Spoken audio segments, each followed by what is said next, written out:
90% మొత్తం కూడా మా డాక్యుమెంట్ మా బంధువులు మాకు ఏమీ అర్థం కావట్లేదు నా అర్థమే చేతులు ఎత్తేసేవాడు. పెద్ద బ్లాస్టింగ్ జరిగింది, పెద్ద విస్ఫోటనం. మరి దానివల్ల ఈ ప్రకృతి ఏర్పడిందన్నారు. ఎక్కడి నుంచి వచ్చిన బాబు ఆ విస్ఫోటనం, ఆ పేరు, ఆ శబ్దం, దాని వెనక ఎవరో కారణం, శబ్దం ఏంటి అని అంటే అది మాకు తెలియదు. అక్కడ ఆగిపోయారు. అక్కడ నుంచి బైబిల్ స్టార్ట్ అయిపోయింది. సుందరరావు గారు అదే చెప్తారు, అక్కడ నుంచి మనం బైబిల్ స్టార్ట్ అయిపోయింది అని. ఆదికాండం ప్రారంభాధ్యాయాల్లోనే బోలెడంత విజ్ఞానం ఉంది, సృష్టి రహస్యాలకు సంబంధించిన విజ్ఞానం.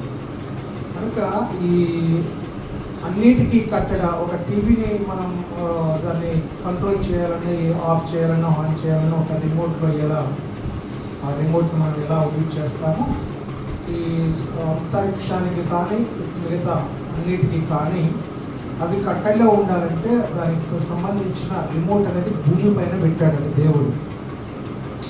ఈ విషయం నేను వాస్తవానికి ఎప్పుడు సైంటిస్టు నోటి నుంచి ఎప్పుడు మనం వినలేదు. సుందరరావు గారు చెప్పింది వాస్తవమే, ఒక్కడ కూడా కనుగొనలేకపోయారు. కనుక చాలా మన డాడీ గారు చెప్పినట్టుగా చాలా విజ్ఞానం ఉంది బైబిల్లో, వాళ్ళకి అర్థం కావట్లేదు. బైబిల్ ఎక్కడ హైలైట్ అయిపోతుందో లేదా వాళ్ళు ఎక్కడ చిన్నగా అయిపోతారనే ఉద్దేశంతో బైబిల్ ద్వారా కనిపెట్టిన విషయాన్ని కూడా బైబిల్ ద్వారా నేను కనిపెట్టగలిగానని చెప్పుకోలేకపోతున్నారు. చాలా కొద్ది మంది మాత్రమే చెప్పుకోగలిగారు అన్నమాట. కానీ మంచి విషయాలు నేర్చుకున్నాం. సరే, మరికొన్ని విషయాలు నేర్చుకున్నామండి. యోబు గారి గురించి కూడా మాట్లాడారు కదా. యోబు గారి గురించి సందర్భాలు ఏంటంటే, నీ భార్య నిన్ను చివరకు ఇప్పటి వరకు భక్తిగా ఉంది, నీ భార్య కూడా సహించుకుంది కదా, నీ ఫ్రెండ్స్ కూడా వాళ్ళకి ఇష్టం వచ్చినట్టు మాట్లాడుతూ ఉన్నారు. అసలు ఏంటి, నీకు ఏమర్థం అవుతుంది, నీ గురించి నువ్వు ఏమనుకుంటున్నావు, నువ్వెవరు, ఎక్కడి నుంచి వచ్చావో ఈ విషయాలు నీకు తెలిసి సబ్జెక్ట్ మళ్ళీ గుర్తు చేయడం అన్నీ చెప్తే చాలా అద్భుతంగా అనిపించింది కదా. ఈ అద్భుతమైన విషయాలు అంటే ఈ జగత్తు పునాదికి ముందే మనం అందరం కూడా దేవునిలో ఉన్నాము అనేది, దేవునిలో ఎలా ఉన్నాము, ఎలా పట్టాము, అందులో మన రూపాలు ఆయనకి ఎలా గుర్తు, ఎలా ఉన్నాము అంటే మొన్న లాస్ట్ సండేనే ఒక చిన్న ఎగ్జాంపుల్ చెప్పాను. ఒక పెయింటర్, ఒక ఆర్టిస్టు ఒక పిక్చర్ ఏది డ్రా చేయమంటే అవలేక అలా డ్రా చేస్తాడు ఆయన, అంతేనా? ఎందుకంటే ఆ రూపం ఆయన మధ్యలో ఫీడ్ అయ్యింది, లోపల ఫీడ్ అయ్యింది. కాబట్టి మనం ఏ ఫిగర్ అడిగితే ఆ ఫిగర్ అలవోకగా డ్రా చేస్తాడు. అదే మనం నువ్వు నేనేమన్నా చేయగలమా? గాంధీ గారి పిక్చర్ గీయగలను, మనం గీయగలమా? ఎవరి పిక్చర్ మనం గీయలేము. ఎందుకంటే ఒక పెయింటర్, ఒక ఆర్టిస్ట్ మనసులో చాలా ఉంటాయి అన్నమాట. మనం నేర్చుకున్న రూపాలన్నీ ఉంటాయి. అలాగే దేవుడు కూడా అలానే మన రూపాలన్నీ ఎలా గుర్తుంటాయి, ఎవరు వస్తున్నారు, ఎవరు ఎప్పుడు రాబోతున్నారు, ఏ తరంలో ఎవరు పుడుతున్నారు అని ఆయనకు తెలుసు అన్నమాట.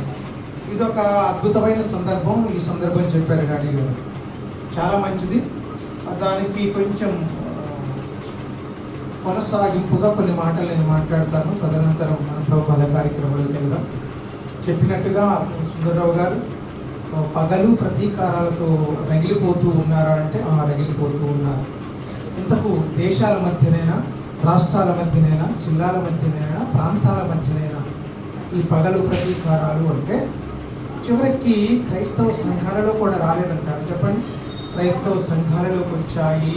తర్వాత ప్రాంతాల మధ్య, చివరికి కుటుంబాలలో తన సొంత వారి మధ్యనే పగల ప్రతీకారాలు లేకపోలేదు కదా. చూడట్లేదా, ఒక అన్న తమ్ముని హత్య చేయడం, తమ్ముడు అన్నని హత్య చేయడం. ఇంతకు ఎందుకయ్యా, ఏ విషయాల్లో అయ్యా అంటే పగ ప్రతీకారాలు. ఏ విషయాల్లో పగలు అంటే ఆస్తుల దగ్గరను, అధికారాల దగ్గరను కదా. చిన్న చిన్న విషయాలలోనే ఇలా పగలు ప్రతీకారాలు పెంచుకొని ఎన్నో సందర్భాలు మనం చూస్తూ ఉన్నాం. ఒక అన్న అంటే తమ్ముడు పడకపోవడం, అక్క అంటే చెల్లికి పడకపోవడం, చెల్లి అంటే అక్కడ పడకపోవడం చూస్తూ ఉన్నామా లేదా? అంటే ఈ పగలు ప్రతీకారాలు ఇలా రగిలిపోతూ ఉన్నాయి. కానీ ఏం చేస్తున్నారంటే ఇప్పుడు ఇజ్రాయిల్ కానీ ఈ కంట్రీస్ అన్నీ కానీ వాళ్ళు ఎందుకోసమై పగలు ప్రతీకారాలు తీర్చుకుంటున్నారో ఒకసారి మనం ఆలోచిస్తే ఏం లేదు. వాళ్ళ ఉనికిని కాపాడుకోవడం కోసం, వారి గొప్పతనాన్ని ఇతర దేశాలకు చాటడం కోసం, ఇంకోటి ఏంటంటే వాళ్ళ బలం ఏంటో అందరికీ తెలియజేయడం కోసమే. ఫర్ ఎగ్జాంపుల్ ఇజ్రాయిల్, పాలస్తీనా వీళ్ళందరూ కూడా దేని విషయం అంటే ఒక మస్జిద్ ఉన్నది అక్కడ, ఒక చిన్న మన యేసుక్రీస్తు వారి పెద్ద వాల్ తెలుసు కదా మీకు, ఆ వాల్ దగ్గర పోయి అందరూ ప్రార్థన చేస్తూ ఉంటారు.